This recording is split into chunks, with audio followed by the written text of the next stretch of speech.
Hello नमस्कार। आज आपण बघणार आहोत 1 kgचा पाइनॅपल फ्लेवर केक। हा केक मी क्रम कोट करून ठेवला आहे। आता मी याची फायनल आयसिंग करत आहे। क्रम कोट करून ठेवल्यामुळे केकला छान असे फिनिशिंग येते। आता आपण पॅलेट नाईफने सगळीकडे एकसारखी क्रीम लावून घेऊ। असं केल्यामुळे केकला फिनिशिंग ही चांगली येते। त्यानंतर आपण टॉप पोर्शनवरती व्हिप क्रीम टाकून घेऊ। टॉप पोर्शनला ही क्रीम एकसारखी लावून घ्यायची व पॅलेट नाईफने मी व्हिडिओत दाखवल्याप्रमाणे असे फिरवून घ्यायचं, जेणेकरून कुठेही क्रीम कमी जास्त लागणार नाही।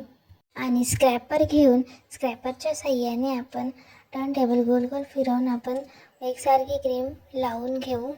त्यानंतर जी उरलेली एक्स्ट्रा क्रीम असते ती आपण पॅलेट नाईफने अलगद टॉप पोर्शनवरतून काढून घेऊ।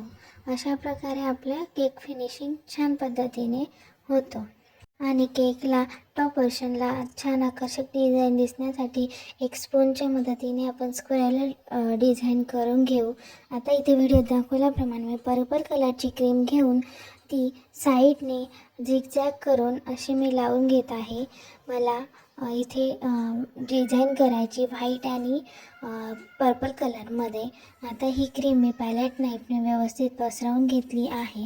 त्यानंतर गोल्डन डस्ट घेऊन ब्रशच्या साहाय्याने त्या झिगझॅगच्या लाईन्सवरती मी गोल्डन डस्ट लावून घेणार आहे। यामुळे केकची डिझाईन ही खूपच सुंदर उठून दिसते। त्यानंतर बटरफ्लाय लावून घेणार आहे, टॉपर्स लावून घेणार आहे। इथे आपण बटरफ्लाय घेतले आहे, त्यांना टूथपिक लावून घेतली आहे। एक मोठं बटरफ्लाय आणि एक छोटं बटरफ्लाय असं आपण मागे पुढे लावून घेऊ। हॅपी बर्थडेचे टॅग लावून घेऊ। त्यानंतर थोडं साईडने बटरफ्लाय लावायचे, त्यामुळे आपल्याला क्रीमचा डॉट देऊन त्याच्यावरती आपल्याला बटरफ्लाय लावावे लागतील। असं न केल्यामुळे बटरफ्लाय केकला व्यवस्थित बसणार नाही। आणि व्हाईट कलरचे स्प्रिंकल आपण टाकून घेणार आहोत, जेणेकरून केकचा लुक अगदी भन्नाट दिसेल। त्यानंतर इथे व्हिडिओ दाखवल्याप्रमाणे मी फॉग बॉल घेतला आहे, तो दोन्ही बटरफ्लायच्या मध्ये मी मोठा फॉग बॉल लावून घेतलेला आहे।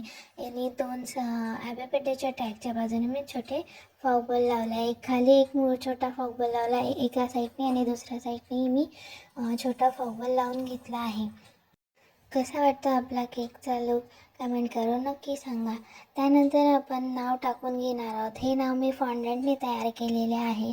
आणि कधीही नाव केकवर प्लेस करताना आधी मिडल अल्फाबेट्स घेऊनच आपण केकवर नाव प्लेस करून घ्यायचे, जेणेकरून व्यवस्थित नाव टाकता येईल। हा आहे आपल्या केकचा फायनल लुक। कसा वाटतं ते कमेंट करून नक्की सांगा। व्हिडिओ आवडल्यास शेअर करा, लाईक करा, सबस्क्राईब करायला विसरू नका। धन्यवाद।